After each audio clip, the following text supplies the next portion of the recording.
আমরা আজকে মূলত এখানে এসেছি আমাদের ক্যাম্পাসের বিপিডিটা দেয় নাই, তো না দেওয়ার কারণে আমরা আজকে যমুনা সেতুর এই যে এই পাশে ঘেরাও করেছি। আমাদের এটা যদি না দেয় পরবর্তীতে আমরা সচিবালয় পর্যন্ত ঘেরাও করতে বাধ্য হব। কারণ ভাই আপনারা দেখতেছেন দীর্ঘ 9 বছর পর্যন্ত আমাদের ক্যাম্পাসটা আমরা পাচ্ছি না।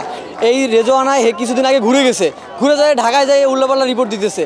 ভাই এখানে প্রচুর দালালি চলতেছে, কি কেন চলতেছে আমরা বুঝতেছি না। ভাই আমাদের এই 520 কোটির একটা বাজেট, তো এরা কেন দিবে না? এদিকে তারা ঢাবির 2800 কোটি টাকা দিতে পারে, তো আমরা কেন পাবো না? আজকে 15 থেকে 20 দিন ধরে আমরা এই রাজপথে আন্দোলন করছি। এতদিন আমরা ঢাকা পাবনা মহাসড়কটা আটকিয়েছিলাম, কিন্তু তারপরে দেখলাম সরকারের কোনো টনক নড়েনি।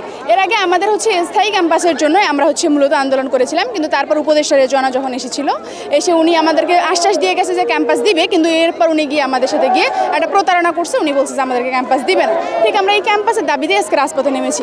আজকে এই সময়ে যেখানে অন্যান্য ভার্সিটিগুলো ফুল ফর্মে আছে, সেখানে আমরা ক্যাম্পাসের জন্য রাজপথে অবস্থান করছি, এবং আমাদের প্রতিটা ক্লাস সব হয় একটা ভাড়া জায়গা। আমরা ভাড়া জায়গায় থাকতে চাই না, আমরা এবার একটা স্থায়ী সমাধান চাই, এবং আমরা আমাদের ক্যাম্পাসটা চাই। যতক্ষণ না ক্যাম্পাসের এরকম সম্পূর্ণ আশ্বাস না আমরা বাস্তবায়ন চাই, যতক্ষণ না বাস্তবায়ন হবে ততক্ষণ আমরা রাজপথ ছাড়বো না। 3 দফায় আন্দোলন চলছে, রানিং 3 দফায় আন্দোলন চলে। দীর্ঘ 9 বছর আমাদের ক্যাম্পাস, দীর্ঘ 9 বছর আমাদের স্থায়ী ক্যাম্পাস হয়নি।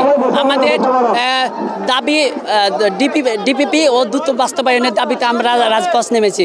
9 বছর যাবত আমাদের বিশ্ববিদ্যালয়ের কার্যক্রম শুরু হয়েছে, কিন্তু আমরা পার্মানেন্ট ক্যাম্পাস এই পর্যন্ত পাইনি। বারবার আমরা এটা দাবি দাওয়া করেও আমাদের বারবার ডিপিপি অনুমোদনে আটকে দেওয়া হচ্ছে। এই জন্য একটি যৌক্তিক ক্যাম্পাসের দাবিতে আমরা আজকে রাস্তায় নেমেছি।